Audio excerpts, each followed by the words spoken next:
Саламатсыңдар ма балалар? Қалдарың қалай? Жақсы ма балалар? Жақсы. Балалар, сендер ертегі жақсы көресіңдер ме тыңдағанды? Азаматсыңдар. Ал ендеше балалар, мен сендерге ертегі айтып беру үшін келдім. Кім мяу деді деген ертегіні оқып берейін сендерге. Күшік үй жанында ұйықтап жатады. Бір кезде мяу деген дыбыс естіледі. Күшік ұшып тұрып, мяу деген кім деп іздей бастайды. Әтешке кездеседі. Сен мяу дедің бе? Әтеш, кукареку!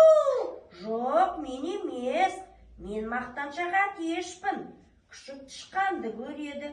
Сен мяу дедің бе? Пи-пи-пи-пи. Жоқ, мен емес. Мен кішкентай қорқақ қара тышқанмын. Енді күшік үйшіктің жанынан үлкен қабаған итті көреді. Сен мяу дедің бе? Аф, мен емес. Мен үлкен ашулы қабаған итпін. Осы кезде ара ызыңдап күшікті шағып алады.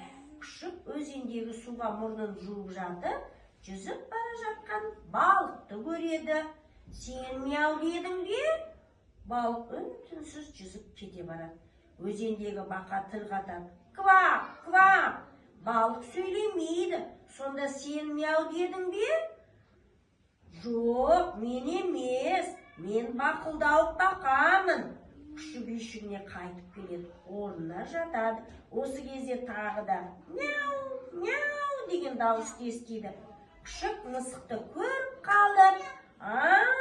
Сен ғой мяу деген деп қуа жөнеледі. Балалар, қандай ертегі оқып бердім мен сендерге? Кім? Мяу деді, ұнады ма ертегі балалар? Иә. Жақсы, азаматсыңдар.